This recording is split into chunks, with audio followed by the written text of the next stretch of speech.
Hello, I'm Steve Vertovec, and this is the keynote lecture for the 20th International Conference on Diversity in Organizations, Communities, and Nations. I'd like to thank the organizers for inviting me to give the talk. It goes without saying that I'd rather be doing it in person with all of you.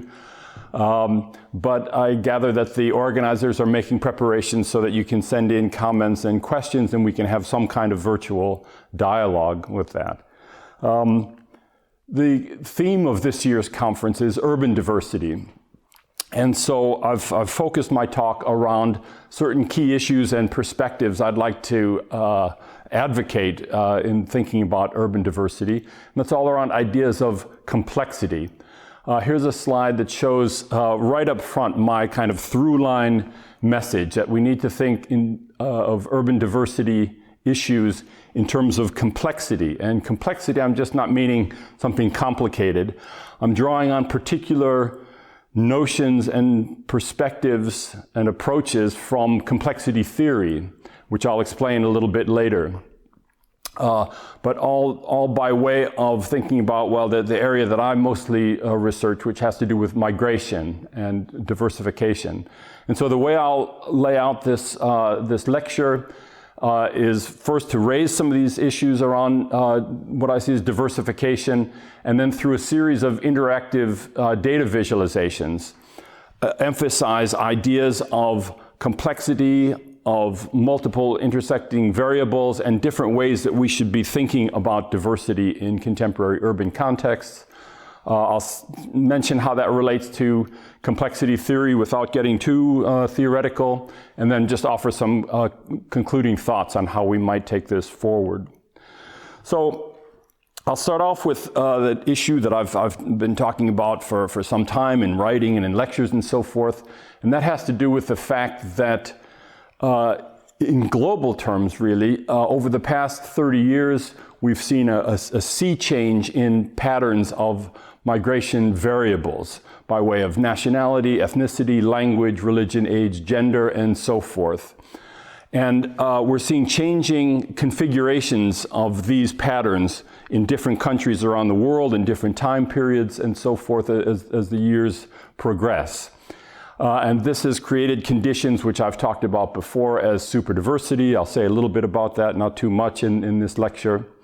And one of the first things I want to lay out for people unfamiliar with the idea of superdiversity, it's not meaning super great or super powerful, but something that supersedes previous patterns of diversity, previous patterns of migration. And the message here is that over the past 30 years, these changing flows and patterns have seen migrants with different variables of country of origin, different migration streams as asylum seekers, as workers, as high-skilled people, as undocumented migrants, people with different legal statuses, gender differences, and so forth. These patterns are being increasingly channeled into different societies, particularly in different urban contexts, and setting people up from the get-go into very different social, economic, and geographical positions. And these changing flows and patterns have created new urban configurations marked by all kinds of intersecting variables that often we haven't seen before, or that we don't fully understand how they're playing out in modes of inequality, in processes of so-called integration, in new modes of conflict or conviviality, and new conditions of privilege or precarity.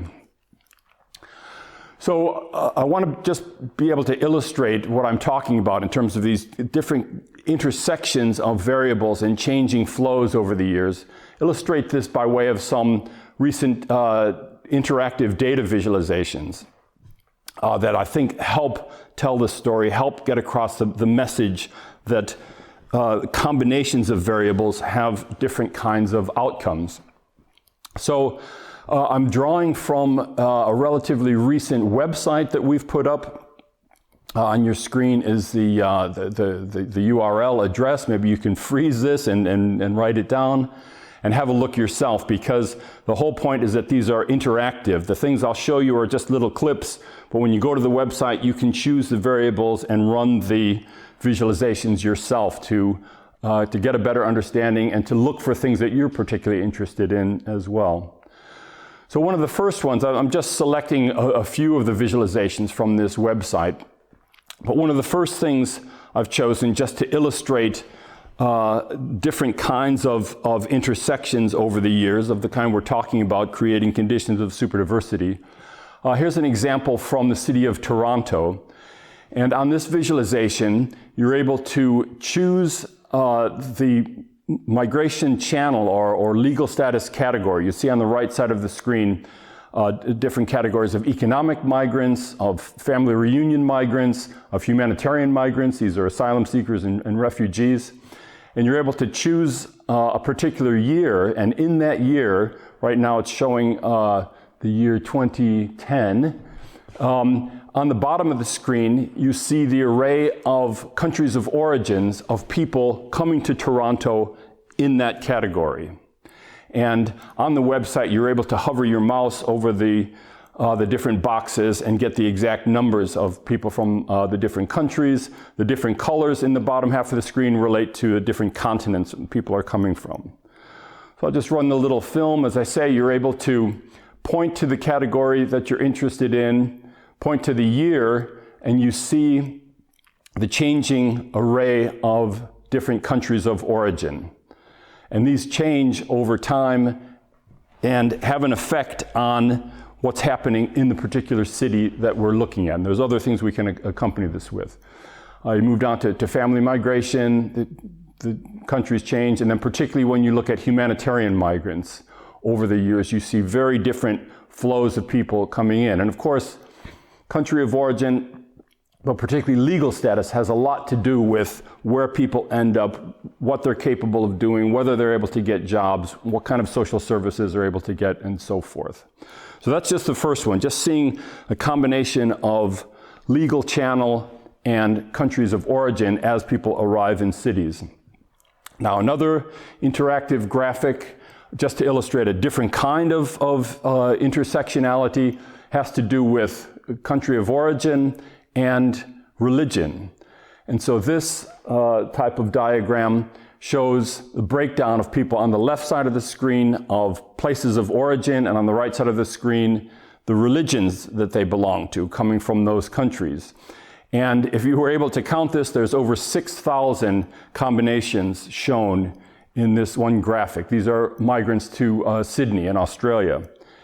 And when you go to the graphic, you're able to point to particular places of origin. So for people, migrants from England to Australia, and you'll see all the religious groups that they comprise, or for instance, India, going to that, the different religions they do. Likewise, you're able to go to the right side of the screen and check on a particular religion. Here, Catholics, all the country of origins they come from, or Muslims, the country of origins they come from.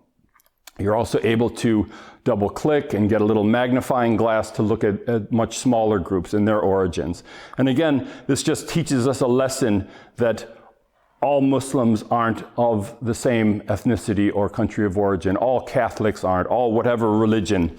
And this complex array of links between ethnicity, nationality, and religion also show a certain kind of complexity. Yet another interactive graphic that we have is a bit of a variation on maps that you've probably seen. Often conventional maps of migrants or ethnic groups shows a particular city, in this case Vancouver, and where the Chinese live, where the Indians live, where the Mexicans live, and how many, and so forth. We've done something slightly different with this graphic. First of all, we've chosen not to look at specific groups, but of indices of diversity. How many different groups live in a particular area? And in this case, Vancouver, the census districts that we're looking at have an average of about 600 people, and each group, each area in Vancouver averages about 30 different country of origin or ethnic groups. Some with more, some with up to 60 in just an area of 600 people. So first we've looked at and kind of mapped the places with the highest degree of ethnic diversity. versus lower ends. But then I run the graphic. Oh, first of all, it will show that when you go to the site, you can sort of adjust the map and get to a kind of view that pleases you most, or something that you want to see. You can zoom in on particular districts, whatever city you're looking at here.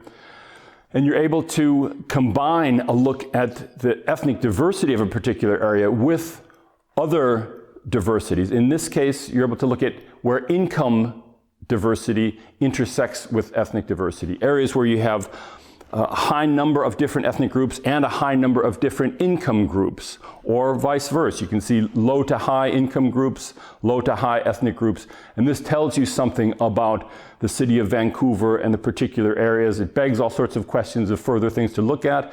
Likewise, you can look at things like mobility, how much churn there is in a particular area of high ethnicity, low ethnicity, high income, low income, high education, low educational attainment.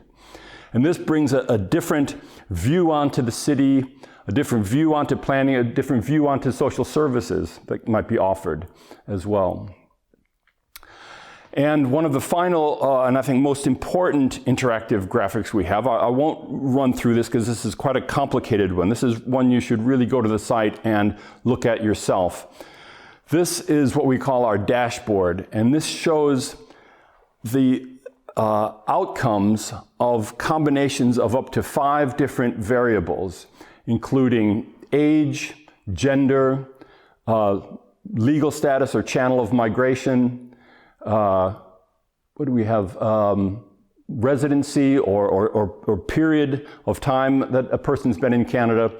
And as you change those different variables, you'll see how it affects things like how likely a person is to have a university of education, what kind of housing they have, what kind of income levels they have. And this is a really powerful indicator of interdependence between different variables. You change simply one variable and you see all the bars change.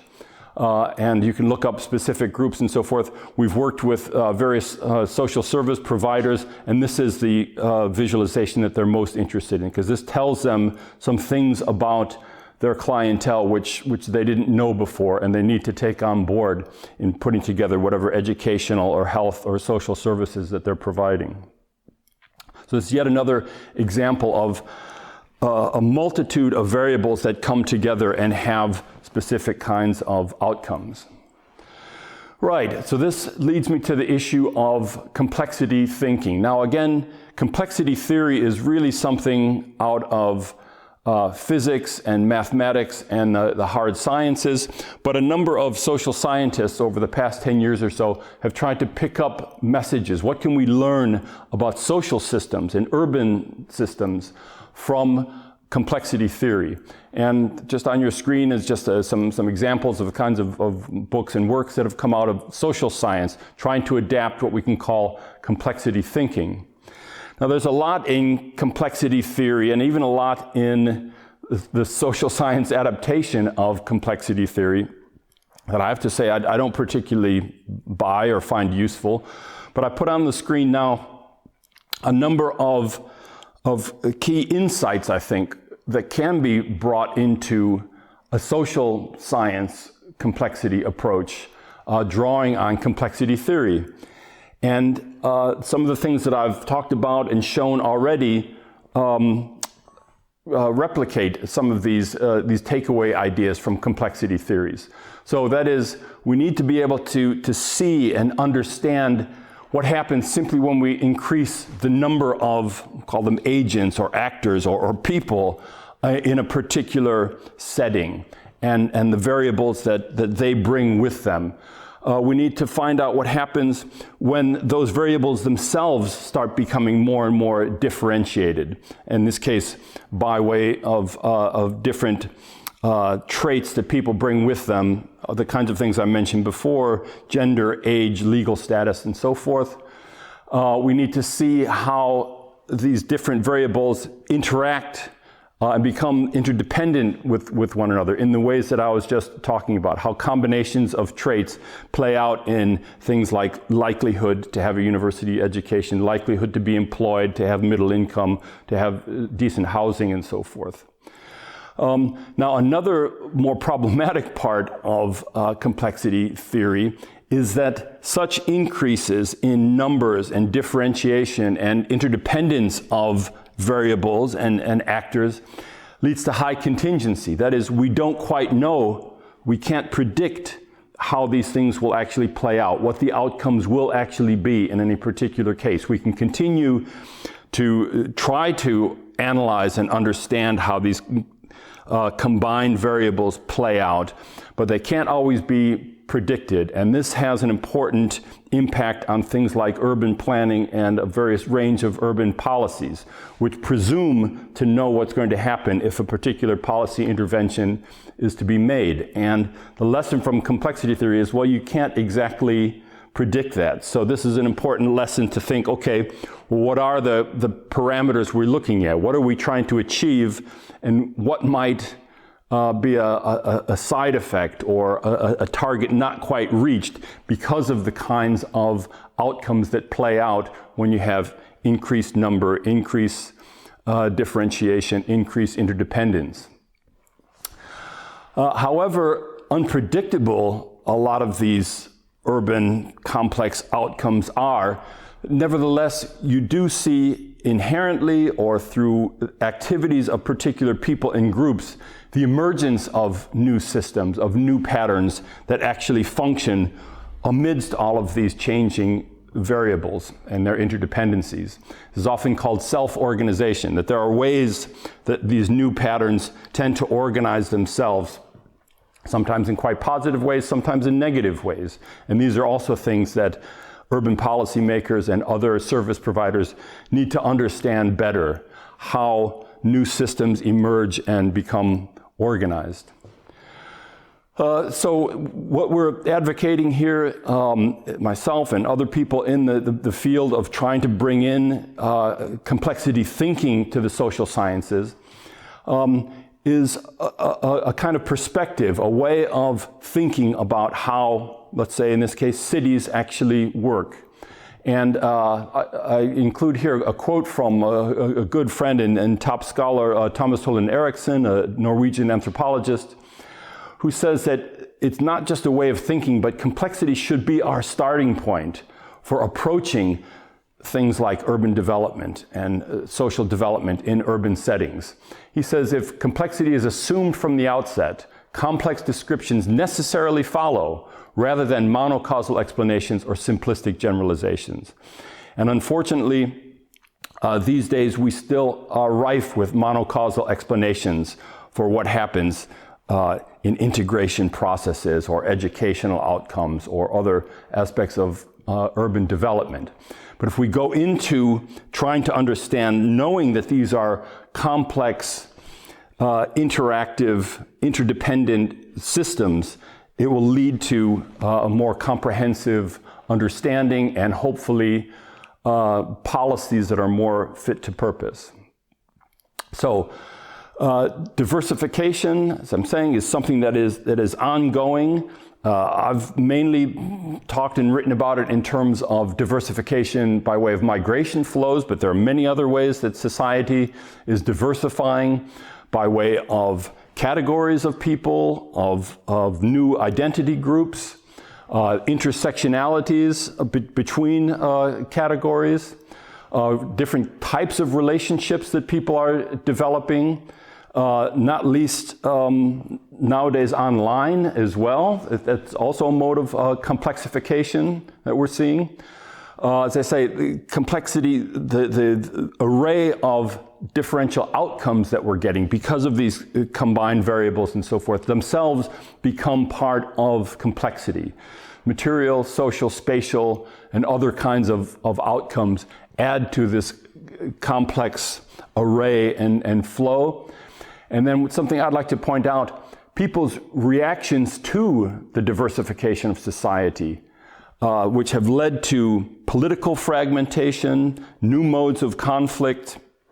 This also becomes part of the complex system that we have to take on board. So the rise of new right groups, the rise of new kinds of anti-diversity groups become part of the complexity as well.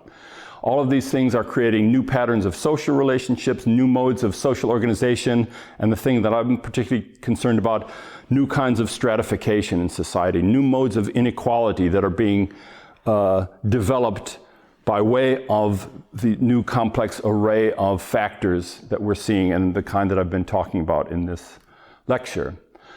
So moving on to a brief conclusion, once again, we're advocating what's often called complexity thinking, to think always in terms of multiple numbers, multiple variables, and multiple interdependencies or interactions of these variables, just as an approach to trying to understand what's happening in cities.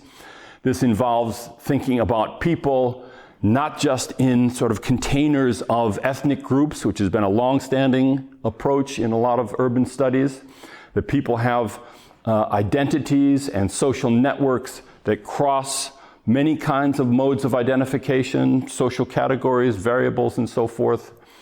And that this leads to various ways of belonging. There's no one-size-fits-all way of belonging to a nation, to a city, to a neighborhood. There are multiple ways of doing that by way of the different kinds of combined identities and other variables that people have. And this needs to be recognized, I would say, particularly in considering integration policy, not trying to drive people into one unilinear mode of belonging, but recognize that people have various ways that they can belong to a group, to a neighborhood, to a city, and so forth. As I mentioned, a lot of these developments, when we look at these complex arrays that are developing in cities by way of diversification, we mentioned that they're unpredictable, but that doesn't mean that they're not guidable. It's like a gardener can't determine exactly how the plants are going to grow, but has a certain target for what they should look like, how they should grow, and so forth. And we can have the same sort of approach to urban policy, I think. We can't determine the outcomes, but we can try to shape it in the direction that we would ideally like it to go. And as I say, these new modes of diversification by way of complexity have led to and are leading to new kinds of stratification and inequality. And as Thomas Eriksson says, approaching these kinds of inequalities with a view on complexity from the start will help us to get to a more equitable and comprehensive way of trying to tackle these kinds of inequalities. Now, a final look is, these ideas of superdiversity and diversification and the complexities that they involve and the ways of thinking about this aren't something, a kind of threat looming in the future. It's already here. We are living in superdiverse, complex societies already. It's just that a lot of times our political leaders, our media figures, and even a lot of our academics don't recognize the kinds of complexity that are involved, that are already out there in cities and neighborhoods around the world. And if we don't recognize the way that all of these variables produce different kinds of outcome by way of their interaction, we're set to have even more unequal societies in the future. So that's why I'm advocating the message that we need to adapt this complexity approach, complexity thinking, to look at urban development, social development, and diversification to avoid even worse inequalities and stratification in the future. And finally, as a kind of postscript, just given the global condition that we're in right now by way of the COVID epidemic, we've seen that in countries around the world, it's often ethnic minorities, refugees, and other migrant groups that have borne the brunt of a lot of the disease. And there are an array of reasons for that. It doesn't have to do with their ethnicity or their culture or their particular practices or behaviors.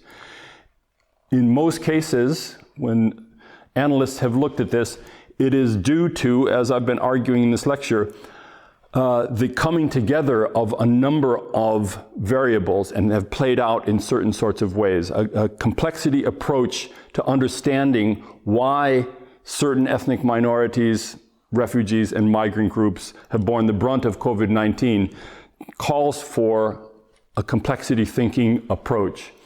So we should be undertaking this right now, and this sort of approach will help us better understand the next pandemic, the next economic crisis, and perhaps most importantly, the effects of climate change over the course of the next couple of decades. That's also going to play out in complex ways that will lead to new kinds of stratification and inequality.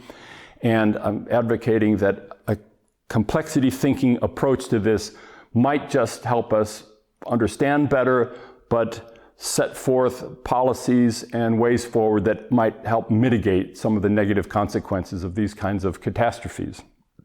Okay, that's it for my talk. I look forward to the comments that you have. I thank the organizers once again. I thank my friend and colleague Rami Higazi, who's organized the filming and editing of this. And I hope to all see you in person next time. Thanks very much.